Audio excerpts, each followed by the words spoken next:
मित्र हो, नमस्कार. माझं नाव सचिन शेवाळे. एका दिशेचा शोध या यूट्यूब चॅनलमध्ये मी आपल्या सर्वांचं मनापासून स्वागत करतो. मित्र हो, श्रीमद दासबोधामध्ये समर्थ रामदास म्हणतात, सामर्थ्य आहे चळवळीचे, जे जो कराल तयाचे, परंतु ते भगवंताचे अधिष्ठान पाहिजे. ह्या वाक्याचा प्रत्यय मला नुकताच आला. त्या वाक्यामध्ये समर्थांना असं म्हणायचं आहे की आयुष्यामध्ये तुम्ही जेही कोणती गोष्ट कराल ती गोष्ट निश्चितपणे यशस्वी होईल. मग ती चळवळ असो, व्यवसाय असो, सेवा असो, शेती असो, पण त्यामध्ये श्रद्धाभाव असेल तर नक्की ते यशस्वी होईल. याचा प्रत्यय असा आला की सध्या आमच्या गावामध्ये महासोली गाव व पंचक्रोशीतील नागरिक मिळून अखंड हरिनाम सप्ताह चालवत असतात. आणि याच्यामध्ये श्रीराम जय राम जय जय राम या तारक मंत्राचा 7ही दिवस अखंडपणे जयघोष सुरू असतो आणि सर्व कुटुंबातील सर्व गावातील लोक यामध्ये सहभागी होत असतात. साधारणतः 3ऱ्या पिढीमधील आमच्या या पंचक्रोशीतील लोक यामध्ये सहभागी झालेले आहेत. तर अशा प्रकारे हा त्या उपक्रमाला साधारणतः 100 वर्षाच्या आसपासचा कालावधी झालेला आहे. गेल्या वर्षी या उपक्रम सुरू असताना मनामध्ये मी एक संकल्प केलेला होता. तो संकल्प असा होता की श्रीराम जय राम या प्रभू संपूर्ण भारताला आदर्श असलेल्या प्रभू श्रीरामांच्या अयोध्येला मला प्रवास करायचा आहे आणि तो प्रवास ही मातोश्रींना घेऊन जायचा आहे. आणि गेले एका वर्षामध्ये 2-3दा असे प्रसंग आले की माझ्या ओळखीच्या मित्रांनी मला संपर्क केला की आपल्याला अयोध्येला जायचं आहे, तुम्ही येणार आहे का? पण माझ्या व्यस्ततेमुळे मला ते काही शक्य नाही झालं. पण एक साधारणतः 2 ते 3 महिन्यापूर्वी माझे मित्र वाघगावचे सरपंच श्री संग्राम पवार यांचा मला कॉल आला आणि त्यांनी सांगितलं की सर, आपल्याला कोणत्याही परिस्थितीमध्ये अयोध्येला जायचं आहे, आपल्या गावातील नागरिकांना आपण घेऊन जाणार आहे आणि तुम्हालाही आम्ही घेऊन जाणार आहोत. तर अशा तऱ्हेने त्यांच्या त्या विनंतीला मान देऊन माझा अयोध्येचा प्रवास झाला आणि एक संकल्पपूर्ती माझी झाली. त्या संकल्पपूर्तीविषयी आपण अधिक जाणून घेणार आहोत. तर आपण चला अयोध्येच्या आपल्या प्रवासाविषयी आपण माहिती घेऊयात. धन्यवाद. सर्वांना नमस्कार. सर्व मित्रमैत्रिणी त्याचबरोबर बंधू भगिनींना मी या ठिकाणी नमस्कार करतो. माझं नाव सचिन शेवाळे आणि आपण एका दिशेचा शोध या यूट्यूब चॅनलवरती आज आपण तुमच्याशी संवाद साधतो आहे. एका स्वप्नपूर्तीचा प्रवास, चलो अयोध्या या स्लोगनच्या अंतर्गत आज आपल्याशी आपण संवाद साधतो आहे. जगभरातल्या तमाम सनातनी हिंदू धार्मियांचा, वेगवेगळ्या मान्यता असणाऱ्या सगळ्या तळागाळातील लोकांच्या, मान्यता असणाऱ्या लोकांचा, श्रद्धेचं स्थान असणाऱ्या प्रभू रामाच्या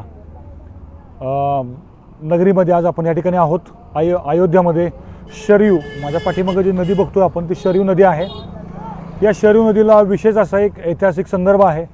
500 वर्षाचा प्रचंड मोठा संघर्ष अयोध्या जन्मभूमीसाठी असेल किंवा ऐतिहासिक हजारो वर्षाचा प्रभू रामांसाठी जो वारसा आहे, प्रभू रामांच्या पदस्पर्शाने पावन झालेली ही भूमी आहे. ज्यावेळी सुरुवातीला आम्ही इथं आलो तर अगदी शरयू नदीमध्ये मला असा तो रामायणातला मला एक प्रसंग आठवला, ज्या ठिकाणी निषादराज प्रभू श्रीरामांना अगदी त्या ठिकाणी निरोप देत आहेत त्यांना जाण्यासाठी. तो प्रसंग अंगावर शहारे आणणारा आहे. तर या माझ्या प्रवासाची सुरुवात 2-3 महिन्यापूर्वी माझे मित्र सरपंच संग्राम पवार वाघगाव यांनी प्रेमळ असा एक आदेश दिला मला की आपल्या गावातले आपण जे वयोवृद्ध लोक आहेत त्यांना आपण अयोध्येला घेऊन जाणार आहोत आणि तुम्हाला कोणत्याही परिस्थितीत आम्ही घेऊन जाणार आहोत. त्यांच्या प्रेमळ सन्मानाचा मान राखून या ठिकाणी अयोध्येच्या प्रवासाचं आम्ही नियोजन केलं गेलं. आजच्या प्रवासाचा हा 4था दिवस आहे. पहिल्या दिवशी आम्ही काशी बनारस या ठिकाणी प्रवास झाला. बऱ्याच जे विशेषतः नॉर्थमधले लोक नाही आहेत त्यांच्यासाठी की काशी बनारस हे एकच नाव असलेलं शहर आहे, त्याला वेगवेगळ्या नावाने ओळखलं जातं.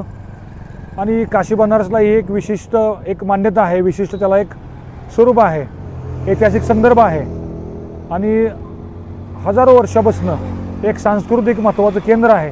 त्या काशी बनारसमध्ये आम्ही पहिल्यांदा मुक्काम केला. या शहरामध्ये वेगवेगळे असणारे जी मंदिरं आहेत त्याच्यामध्ये काशी विश्वेश्वराचं मंदिर आहे, मणी मंदिर आहे, राधामा मंदिर आहे, चैतन्य मंदिर आहे. त्याचबरोबर वेगवेगळे जे काशीच्या ठिकाणी जो एक घाट आहे त्या ठिकाणी एक गंगा आरती होते. या सगळी प्रेक्षणीय स्थळे आमच्या या प्रवासामध्ये आम्हाला बघायला मिळाली. आणि त्याचबरोबर सध्या जे आपण चर्चा करत आहोत, आपण अयोध्या नगरीमध्ये आहोत. आणि या ठिकाणी अयोध्या नगरीमध्ये बॅकग्राऊंडला आपल्या शरयू वाहते. या शरयूनं जसं मी पूर्वी म्हटलं असं भरपूर वेगवेगळे चांगले वाईट प्रसंग बघितले. याच्यामध्ये अयोध्या आंदोलन असेल, श्रीरामांचे वेगळे पदस्पर्शाने पावन झालेले वेगळे रामायणातले प्रसंग असतील ते या शरयू नदीच्या किनारी घडलेले आहेत. आपण सर्वांनी बी शरयूच्या या ठिकाणी या अयोध्यामध्ये प्रवास करावा व आपल्या स्वप्नातील जो अयोध्या दर्शन आहे ते करावं असं मी आपल्या सगळ्यांना आवाहन करतो. पण ते आवाहन करण्यापूर्वी काही गोष्टी आपल्याला पाळायच्या आहेत. त्या गोष्टी अशा आहेत की आपण प्रवासाला निघण्यापूर्वी इत्यंभूत माहिती घ्यावी. काशी असेल किंवा अयोध्या असेल त्यामध्ये रेल्वेचा प्रवास, त्यानंतर इथं स्थानिक जो कुठला प्रवास करणार आहे तो प्रवास, राहण्याची व्यवस्था. कारण मी जो उत्तर प्रदेशचा माणूस बघितलेला आहे ते सगळे चिकाटी, कष्टाळू, प्रामाणिक आहेत. त्याचबरोबर इतरही काही लोक आहेत जे वेगवेगळ्या प्रकारे आपला मिसयूज किंवा काही आपल्याला चुकीचा अनुभव येऊ शकतो कदाचित. आम्हाला तो तसा आलेला नाही फारसा. पण आपण सगळ्यांनी प्रवास करण्यापूर्वी या सगळ्या गोष्टींचं बारीक निरीक्षण करावं, नियोजन करावं, मायक्रो प्लॅनिंग करावं आणि त्यानंतरच आपण प्रवासाला यावं. ज्याच्यामध्ये राहण्याची व्यवस्था, जेवणाचे दर काय आहेत, कोणती क्वालिटी असणार आहे, त्याचबरोबर वेगवेगळ्या प्रकारचे स्थानिक वाहतुकीसाठी आपल्याला आवश्यक असणारी जी काही साधनं आहेत याचं आपण बारकाईनं नियोजन करावं आणि त्यानंतर आपण प्रवासाला यावा. या सगळ्या आपल्या व्हिडिओमध्ये आम्ही तुम्हाला काही स्क्रीनवरती वेगवेगळे व्हिजिटिंग कार्ड किंवा कॉन्टॅक्ट आम्ही तुम्हाला शेअर करणार आहोत. कृपया आपण त्या सगळ्यांची माहिती घ्यावी, आपल्या नॉलेजचा वापर करावा आणि मगच आपण बुकिंग करावं. तर एकंदरीतच संपूर्ण देशाला जोडणारा, अगदी प्रादेशिक अस्मिता असतील किंवा संकुचित वेगवेगळ्या धार्मिक मान्यता असतील, उपासना पद्धती असतील, त्यांना गाडणारा व सर्व भारताला जोडणारा असं हे ठिकाण आहे अयोध्या. असं ही त्या सगळ्या ऐतिहासिक परंपरेत साक्ष असणारी शरयू नदी.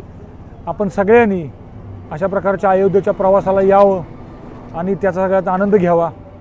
आणि मी आपल्या सगळ्यांना आपल्या स्वप्नातील प्रवासाच्या शुभेच्छा देतो व या ठिकाणी आपल्या सगळ्यांना वंदन करतो.